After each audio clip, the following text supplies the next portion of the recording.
कहानी का शीर्षक शापित हवेली। शैली हॉरर रहस्य रोमांच। स्थान उत्तर भारत के एक गांव में स्थित पुरानी हवेली। प्रस्तावना उत्तर भारत के एक छोटे से गांव बिजनौर में एक बहुत पुरानी हवेली थी, रायपुर हवेली। गांव वाले कहते थे कि वहां रात को अजीब अजीब आवाजें आती हैं, रोने की चीखें, जंजीरों की आवाजें और कभी कभी तो कोई परछाई भी दिखाई देती थी। किसी में हिम्मत नहीं थी कि वो रात के समय उस हवेली के पास से भी गुजरे। मुख्य पात्र अर्जुन, एक यूट्यूबर जो भूतिया जगहों की सच्चाई तलाश करता है। नेहा उसकी गर्लफ्रेंड, कैमरा ऑपरेटर और रिसर्चर।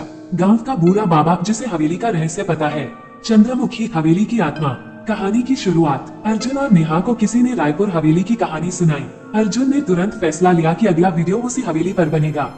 दोनों कैमरा और बाकी उपकरण लेकर गांव पहुंचते हैं। गांव में रुकने के लिए एक धर्मशाला लेते हैं और लोगों से हवेली के बारे में पूछताछ करते हैं। एक बूढ़ा बाबा उन्हें समझाता है, बेटा वहां मत जाना, उस हवेली में चंद्रमुखी की आत्मा भटकती है।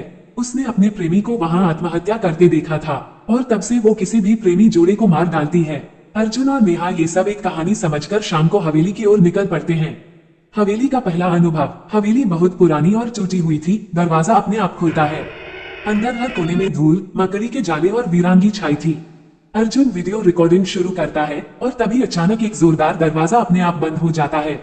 नेहा डर जाती है, लेकिन अर्जुन उसे समझाता है कि ये सब ड्राफ्ट की वजह से होता है। लेकिन तभी कैमरे में कुछ गड़बड़ी आने लगती है। स्क्रीन पर एक महिला की धुंधली छवि दिखाई देती है, सफेद साड़ी में, लंबे बालों वाली। उसकी आंखें सुर्खियां। नेहा पीछे मुड़ती है, वहाँ कुछ नहीं होता। रात गहराती है। घड़ी में रात के 12 बज चुके हैं। हवेली का तापमान अचानक गिर जाता है। चारों ओर सन्नाटा। अर्जुन कहता है, चलो ऊपर की मंजिल देखते हैं, वही असली चीजें मिलेंगी। सीढ़ियां चरमराती हैं और अचानक नेहा को कोई जोर से धक्का देता है, लेकिन पीछे कोई नहीं था। वो जमीन पर गिरती है और उसका पैर मुड़ जाता है। अर्जुन उसे उठाता है और तभी ऊपर एक कमरे से तेज हंसी सुनाई देती है। दोनों किसी तरह ऊपर पहुंचते हैं। वो कमरा बंद होता है, लेकिन उसके अंदर से एक लड़की की चीखियां आ रही होती हैं। अर्जुन दरवाजा खोलता है, वहाँ कोई नहीं होता, बस एक पुराना दर्पण होता है। नेहा उसमें देखती है, लेकिन उसमें वो खुद को नहीं, किसी और को देखती है। वही चंद्रमुखी जो अचानक दर्पण से बाहर निकलने लगती है। चंद्रमुखी की आत्मा प्रकट होती है। अर्जुन और नेहा भागते हैं, लेकिन हवेली का दरवाजा बंद हो जाता है। चंद्रमुखी की आत्मा हवा में तैरती हुई उनके सामने आ जाती है। वो कहती है, तुम भी उसी की तरह मुझे धोखा दोगे, अब तुम भी यहीं रहोगे हमेशा के लिए। नेहा रोने लगती है, हम तुम्हारा कुछ नहीं बिगाड़ेंगे, हमें जाने दो। अर्जुन को अचानक याद आता है, बाबा ने क्या कहा था, अगर चंद्रमुखी को उसकी अधूरी प्रेम कहानी पूरी करवा दो तो उसकी आत्मा मुक्त हो सकती है। रहस्य की परतें खुलती हैं। अर्जुन हवेली की दीवारों पर लगे चित्रों और पुरानी किताबों से पता लगाता है कि चंद्रमुखी को किसी ने धोखा नहीं दिया था। उसका प्रेमी दीवान अर्जुन सिंह उसके पिता द्वारा बंदी बनाकर मार दिया गया था।